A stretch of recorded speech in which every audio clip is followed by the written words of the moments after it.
আমাৰ 1 লাখ নিযুক্তিৰ বাবে আৰু 3টা নিযুক্তি বাকি আছে।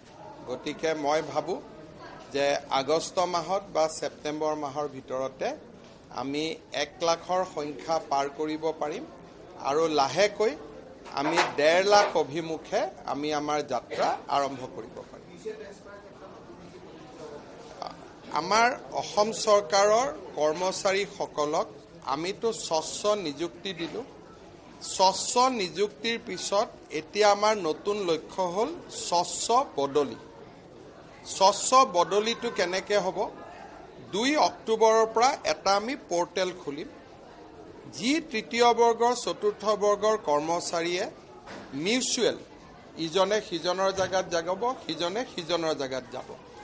এইটো পৰ্টেল 24 ঘণ্টাই খোলা থাকিব, ইয়াৰ কোনো দিন আৰু বাৰ নাথাকে।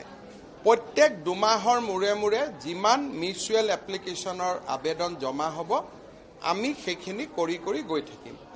কিছুমানে যদি মিউচুৱেল কৰিব অসুবিধা অলপ ঘূৰাই পেলাই কৰিব লাগে, যে কোনোবা লখিমপুৰৰ পৰা ধেমাজিত যাব, ধেমাজিৰ পৰা তেজপুৰত যাব, তেজপুৰজন আকৌ লখিমপুৰত যাব, অলপ যদি একা বেকা বাটেৰেও যদি মিউচুৱেল হয় আমি সেইটোও এলাউ কৰি দিম।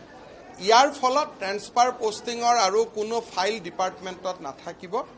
যি ধৰণে পৰ্টেলত আহিব সেই ধৰণেই পৰ্টেলত ৰিলিজ হৈ গুচি যাব। ইয়াতে আমি এটা চিন্তা কৰি আছোঁ, যেনেকৈ অসম চৰকাৰৰ কৰ্মচাৰী এজনৰ যেতিয়া মৃত্যু হয়, মৃত্যু হোৱাৰ পিছত আমি ফেমিলিটোক পেঞ্চন দিওঁ আৰু অভিয়াছলি পেঞ্চনটো কোনে পায়? পৰিবাৰে পায়, ঘৈণীয়েকে পায়।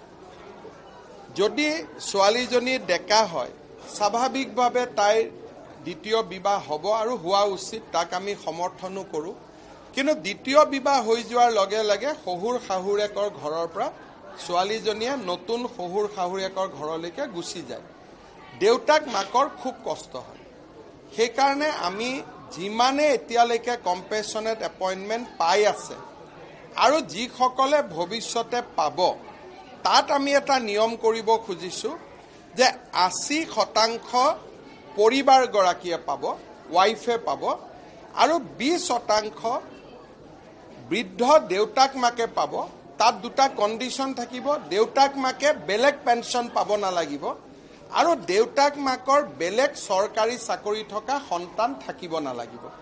এই 2টা কথা হ'লে আমি সেই দেউতাক মাকক আমি 20% আমি পেঞ্চন দিম। তাৰ এটা আমাৰ নীতিগত সিদ্ধান্ত হৈছে, কিন্তু ইয়াৰ বাবে একাউণ্টেণ্ট জেনেৰেল, AG গোটেই ছিষ্টেমটো বদলাব লাগিব। অকণমান 6 মাহ 7 মাহ সময় লাগিব, কিন্তু এই কামটো আমি কৰিবৰ বাবে নীতিগত সিদ্ধান্ত লৈছোঁ।